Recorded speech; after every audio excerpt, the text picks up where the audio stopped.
नमस्कार, मैं हूं पवन त्यागी। संजय राउत 2 दिवसीय नासिक के दौरे पर गए और वहां उन्होंने इस बात का चिंतन मनन शिव सैनिकों के बीच बैठ के किया कि ऐसे क्या कारण थे कि एकनाथ शिंदे शिवसेना छोड़ करके अलग हो गए। इस पर उन्होंने एक सूची पढ़ डाली और उन्होंने ये कहा कि एकनाथ शिंदे जो कारण बता रहे हैं वो कोई एक कारण नहीं बता रहे हैं। इससे ये लग रहा है कि वो केवल बहानेबाजी कर रहे हैं। उनको छोड़ करके जो गए हैं उसके कारण कुछ और है। तो उन्होंने गिनवाया कि पहले दिन एकनाथ शिंदे ने कहा था कि वो हिंदुत्व के मुद्दे पर उद्धव ठाकरे को छोड़ करके गए हैं क्योंकि इन्होंने हिंदुत्व के मुद्दे पर कोई कार्रवाई नहीं करी, हिंदुत्व का मुद्दा छोड़ दिया। दूसरे दिन बोलते हैं कि उन्होंने कहा कि हमें एनसीपी के जो लीडर हैं वो फंड नहीं दे रहे थे, वो काम नहीं कर रहे थे हमारे विधायकों के और इसलिए विधायकों में आक्रोश हुआ, वो छोड़ करके अलग हो गए। लेकिन अगले दिन फिर कहा कि उद्धव ठाकरे हमें अपॉइंटमेंट नहीं देते थे, हम 50 बार फोन कर रहे हैं, उनके घर गए। एक विधायक ने कहा कि हमें तो गार्ड ने धक्का देकर बाहर निकाल दिया, हमें अपॉइंटमेंट नहीं दे रहे थे, हमारी बात नहीं सुनवाई हो रही थी, हमें मुख्यमंत्री हमारे ही पार्टी के थे तो भी हमें बात नहीं सुन रहे थे, इसलिए आक्रोश पनपा, इसलिए विधायक छोड़ के गए। लेकिन अगले दिन ये कह दिया कि आदित्य ठाकरे मंत्रालय में था और मंत्री का कामकाज में दखलंदाजी कर रहा था, आदित्य ठाकरे की दखलंदाजी से अलग गए। फिर अगले दिन बोलते हैं कि शरद पवार पे बात ले आए और वो ये कह रहे थे कि शरद पवार शिवसेना को कमजोर कर रहा है। यानी उन्होंने एक तरह से जो कारण 10 के 10 करीब गिनवाए उसमें लेकिन एक कारण छोड़ दिया जो एकनाथ शिंदे गुट के विधायकों ने कहा था कि हम अलग इसलिए हुए कि जो बीच का कारण है, जो उद्धव ठाकरे जी और विधायकों के बीच में दीवार बनकर के कोई खड़ा हुआ, वो थे संजय राउत। संजय राउत ने ये सारी चीजें करी कि हमारी दूरियां बढ़ गई और बयानबाजी करते रहे, हमेशा उनकी बयानबाजी से नुकसान हुआ है। तो संजय राउत अपनी कमी क्यों गिनवाएंगे? मंथन चिंतन करने गए नासिक में ये दिखाने के लिए कि भाई मैं जो है पार्टी को एक कर रहा हूं। यहां वो कह रहे हैं, छगन भुजबल साहब कह रहे हैं कि साहब पार्टी टूटेगी नहीं, पार्टी तो टूट चुकी। ये संजय राउत बाद में क्या रिकवर करने गए हैं? असली बात यह है कि चाहे देवेंद्र फडणवीस हो, चाहे एकनाथ शिंदे या उनके गुट के विधायक, सब के सब अगर इस शिवसेना की आज की स्थिति पर अगर सवाल उठा रहे हैं तो उसके पीछे एक नाम है, वो है संजय राउत। सब लोग ये कह रहे हैं, देवेंद्र फडणवीस या एकनाथ शिंदे की बात नहीं है या उन विधायकों की बात नहीं है।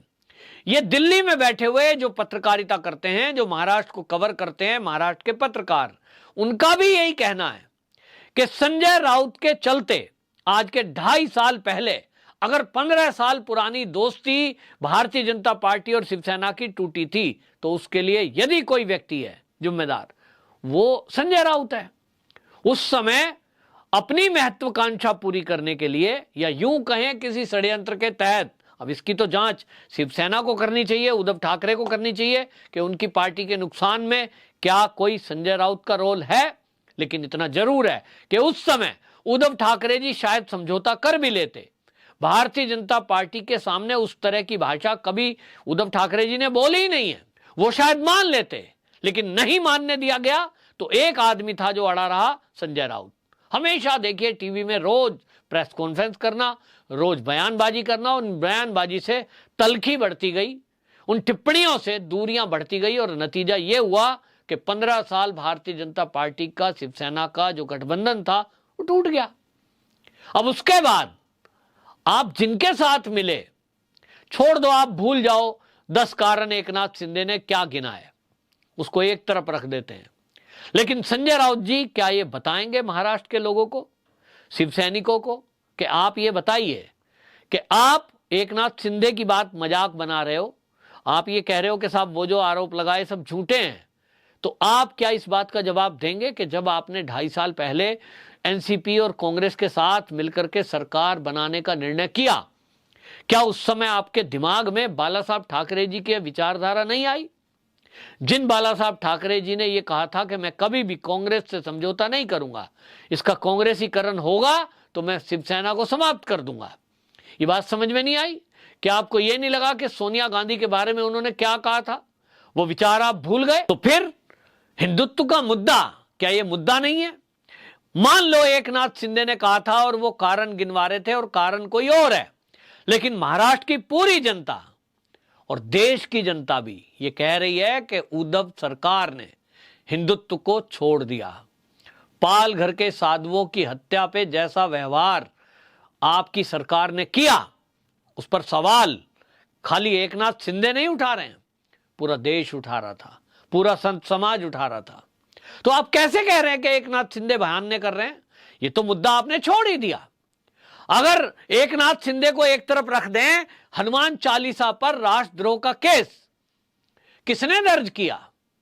यह हिंदुत्व का मुद्दा छोड़ना नहीं है क्या? यह हिंदुत्व के विरुद्ध आपका षड्यंत्र नहीं है क्या? क्या इसके कारण से जो जनता है वो एकनाथ शिंदे समेत जो शिवसेना के विधायक हैं उनसे जनता सवाल नहीं करती होगी? निश्चित रूप से जो वो विधायक कह रहे हैं उनको लोग फोन करके पूछते थे कि भाई आप शिवसेना के विधायक हो, आप बताइए महाराष्ट्र में हनुमान चालीसा पढ़ने वालों को जेल में डाला जाएगा, क्यों डाला जा रहा है? लोग सवाल पूछ रहे थे। तो कारण 10 गिनवाए हैं और उद्धव ठाकरे जी ने, संजय राउत जी, जो ये 10 कारण आप गिनवा रहे हो उसमें संजय राउत नाम नहीं लिया आपने अपना। उनमें एक कारण संजय राउत के बयानबाजी भी है, उसमें एक कारण जो एनसीपी वाला है वो एंगल भी है।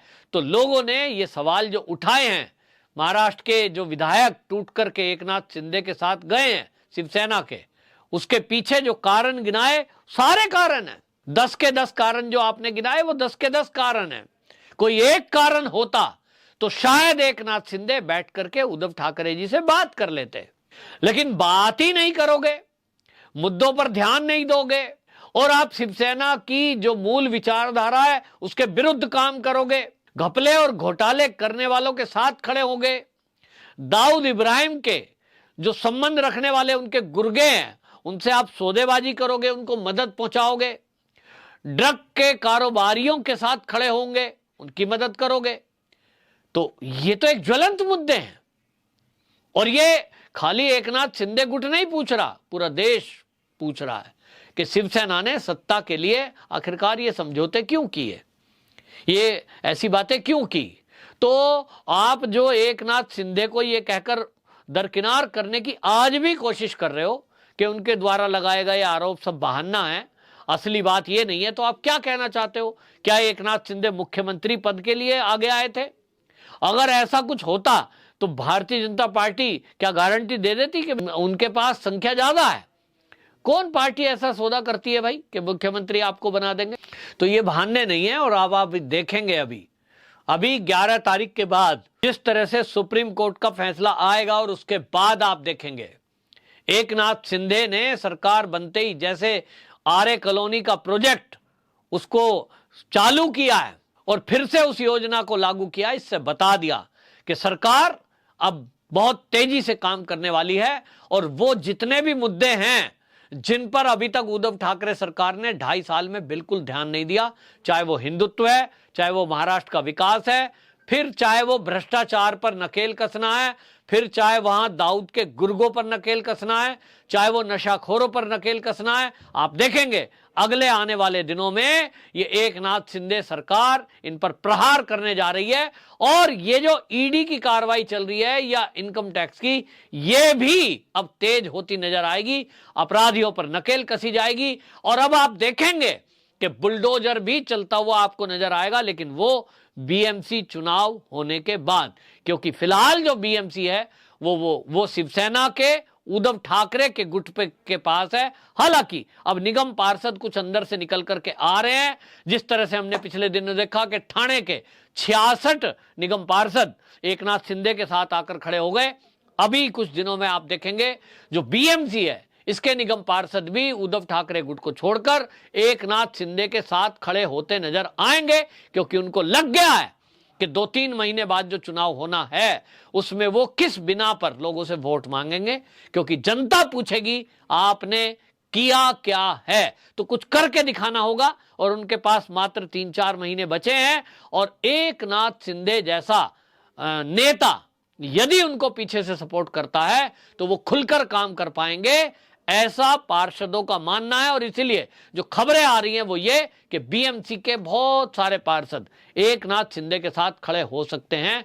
तो एक कारण ये भी है कि वो लोग अब आकर बताएंगे और बता रहे हैं कि हमको उद्धव सरकार में खुलकर काम नहीं करने दिया, हम तो चाहते थे कि अतिक्रमण पे कार्रवाई करें, हम भी बुलडोजर चलाएं योगी जी की तरह, हमें नहीं चलाने दिया गया। तो एक कारण ये भी अभी जोड़ लो और संजय जी, और ये मान ही लो कि आपका बड़बोलापन और आपके जो ये प्रेस कॉन्फ्रेंस करके आए दिन इस तरह के बयान, ये कहीं ना कहीं शिवसेना को नुकसान पहुंचा रहे हैं। वंदे मातरम।